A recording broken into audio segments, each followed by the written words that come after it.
Hello and welcome to the Adventure Mindset Podcast. I am your host, Nurayda Albeez, and today I am excited to bring you a discussion that unlocks the keys to planning major events and leading them effectively. Joining me today is one of my biggest role models, who is deeply, and I mean deeply involved in the International Academy East community, Miss Emily Beski. Miss Beski, thank you so much for being here with us today. Nurayda, thank you so much for having me. Of course. To get us started, could you please tell us about all of the different events that you spearhead at IA East? I'll start with my favorite event, which is probably the culture show. And that gives our students a chance to share their culture just with the whole entire school. I'm also a senior class sponsor with Miss Topol, and so we plan everything from Powder Puff to prom to senior retreat, and then to still bring some of the events into math class, I also plan things like HL Buddies.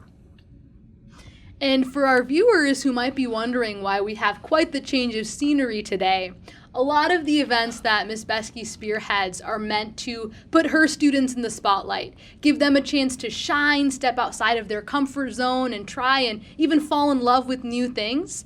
So today for our podcast together, I wanted to put Ms. Beski in the spotlight and change things up a little bit.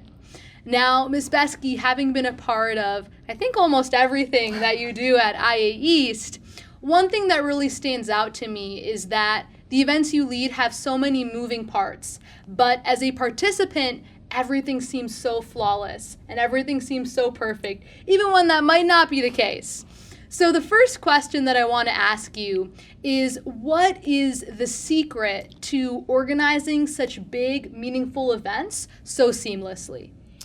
I think there's a lot that goes into it, and one of the first things I consider is the date of the event so that I can work backwards. Based on the date of your event, you can kind of get yourself a timeline of when you need to have the intro meeting, when you have t-shirt sales due, when you need to put tickets on sale, when advertising has to happen. So definitely getting a big picture of the whole entire process. I have a ton of to-do lists, so to-do lists for each event to keep everything organized. As soon as something pops into my head, I make sure to add it to a to-do list. None of the events would be possible without working with amazing people. So that's sometimes amazing staff members, other times amazing students, and just making sure to delegate when necessary, to have the students who are in charge delegate, but then also be able to share the workload with the other staff who's helping plan. Because I've done so many events from years to years, I do a lot of reflecting. So as the event is happening, we're reflecting. After the events, whether it's a culture show board meeting or we're looking at a Powder Puff game, is reflecting on how the planning process went, how the event went, and making notes for future years. What do we want to keep doing? What can we do better? As you've just explained that process, one idea that keeps coming back to me is working with people, working with new people, working with people from different backgrounds, people who have different experiences than you.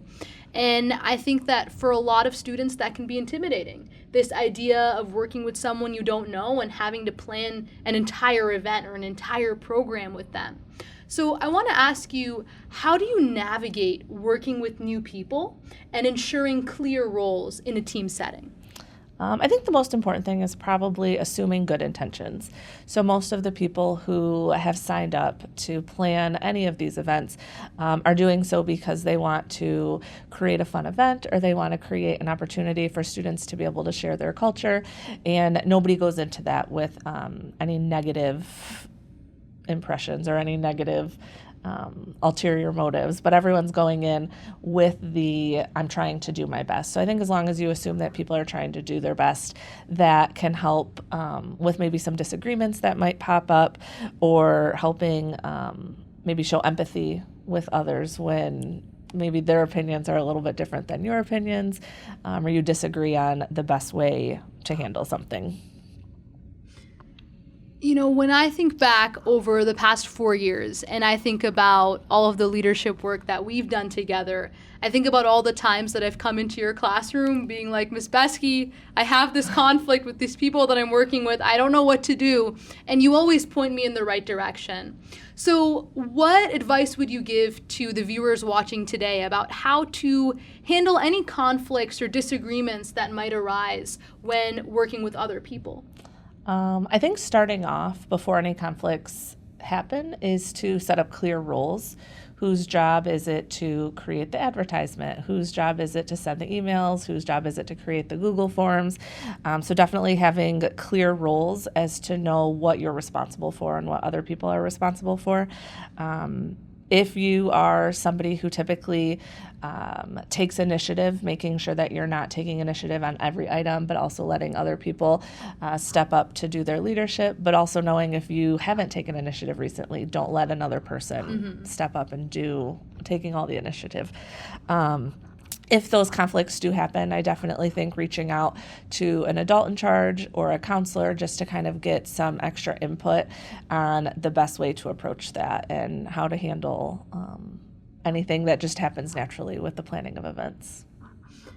You mentioned the kind of leaders who are always willing to take initiative first, and I think I fall into that boat in a lot of cases. But working with you has helped me realize that as a good leader, you need to know when to take a step back. But I think that can be hard just because when you are that person who is starting a new program or a new event, you are so passionate and you want to take a lot of that initiative and workload upon yourself. And it can be hard to trust other people with something that is so near and dear to your heart. So I have to ask, how are you such an expert on knowing when to take a step back and essentially let other people take the reins and delegate tasks to other people? Some of it just comes down to there's not enough time in the day to be able to take on all of the things. And then also knowing that having just one perspective on things is, I don't think, ever as great as having 2 or 3 perspectives. If the world was full of just one type of person, I think it would be really boring. So same thing with events. The more perspective that you can get in there, the better. And sometimes it is hard to step back and let other people kind of run some of the elements of an event their way. But I think in the end, it usually makes it better having the best from multiple people as the input. And I can definitely attest to that. And I want to share an experience between the two of us that I think exemplifies that idea as well. So a lot of people know me as the MC of the IA Culture Show. And I've been the MC for the past 4 years now. And my freshman year, I put in like the Google form and I was like, I want to be the MC. Like there's no position or like any option for me to include that in this form. But Miss Beski, I really want to be the MC. And that year you were like, okay, Nurayda, and you gave me the space to kind of like figure it out on my own, figure out how I wanted to script things. And you gave me some guidance, obviously. You were like, you have to introduce the dances, you have to reflect on them. During intermission, you need to like give direction to the audience members. But you let me do a bulk of it for good reason, because I grew from that. And now when I think about, especially this last culture show of mine, I had a plan to run with, and I was able to do a lot of the scripting and the planning on my own because you had trained me well. So I think there is a lot to be said about how when you delegate tasks to other people, it helps them grow independently to the point where they can just do that task independently from there on. So Ms. Beski, you have truly given me so much leadership advice and wisdom. And now I want to give our viewers a chance to hear some advice from you as well. So I want to ask you, what traits do you think make students stand out as remarkable leaders in the events that you lead? And what advice would you give to the student leaders who are watching today? I think the number one thing is taking initiative. So as you said, you took that initiative freshman year where you may have stepped outside of your comfort zone. Very much so. And said, I want to take on being the MC in a show. So definitely having the initiative to say, this is happening and I want to be involved in it, or this isn't happening and I think it would be really cool if it did. Similar to when you figured out or kind of similar to when you came to me last year at the Culture Show time and said, I think it would be great if we had a flag showcase. And you talked about how wonderful it would be for students to come on stage with a flag representing whatever culture they were representing in the show, and kind of just share that with the audience to start with. And I'm now confident that it will be a continuing tradition in our show and just getting better every year. So the initiative to take what we're doing and make it better, and the initiative to step up and take a risk. I also look for students that are reflective. So as I mentioned, I do a lot of reflecting on events. So definitely students who are able to look back and say, well, this was some of my best work, and then this wasn't some of my best work. And knowing that we're learning from our mistakes as we go. Definitely students who have follow through and know how to manage their time, which I think you learn about a lot as you're planning events. So knowing that if you volunteer to make the poster, you volunteer to pick up the donuts, whatever it might be, that your group can count on you to do that same thing. And then managing time is the same thing. So whether you're working with to-do lists or you've got your own method, but being able to manage your time. And what you said about reflection really resonates with me because, for example, just with the flag showcase, last year it was just a flag showcase. Everyone came in their dance costumes and just walked across the stage with their flags. But then this year, we added a fashion show element to it. Mm-hmm. And so students came not only holding their flag, but wearing cultural attire.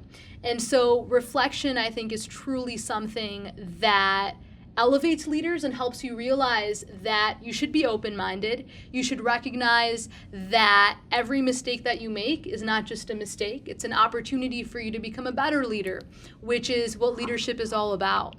And I think there is also something to be said about how you are involved in so many things, but you deeply enjoy and love everything that you were a part of. So do you want to say anything, Ms. Beski, about how no matter what you do, you should really put all of your heart into it? Yes. I think a lot of times in high school, it can be really easy to join things to add to your resume and to look for leadership positions just to add to your resume. But I truly think it shows when students are doing things that they genuinely love and care about versus just trying to add to a resume.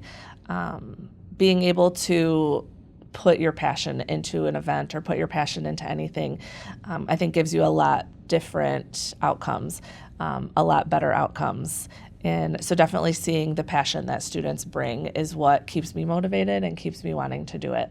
I think that life is too short to have things that you don't enjoy doing. And obviously we've still got school and jobs and some of the things that maybe we wouldn't say we're as passionate about. But then anything extra that you sign up for, really make sure that you're enjoying it along the way. And the amount of enjoyment that you get can help offset some of the stress that comes with it. But definitely just being passionate about what you're doing and loving what you do. I fully agree. And before we end, Ms. Beski, I just want to thank you for all of the time and effort that you dedicate into making our school a more fun and exciting place. You mentioned that your students' passion is what drives you to do all of these things, but you are truly the kind of teacher and mentor whose passion everyone tries to embody. And when I think about being a part of the Culture Show and Powder Puff, I think about how if Ms. Beski is putting all of her heart and energy into it, then why can't I? And I'm genuinely so grateful to have had the privilege of gaining some leadership wisdom from you. Thank you, Nurayda. Students like you are what makes me want to show up every day and put in the time for those events. You have definitely made the planning of many, many things over the last 4 years easier, and I really appreciate your calmness. I told you the other day how you never seem to exude chaos, so I greatly appreciate any time that I'm feeling maybe a little bit of extra stress, that you're able to be right there with me and just bringing some calmness to the situation. Aww. Thank you, Ms. Beski. And thank you for being a part of this podcast, The Adventure Mindset. I am your host, Nurayda S. Albeez. Thank you for listening.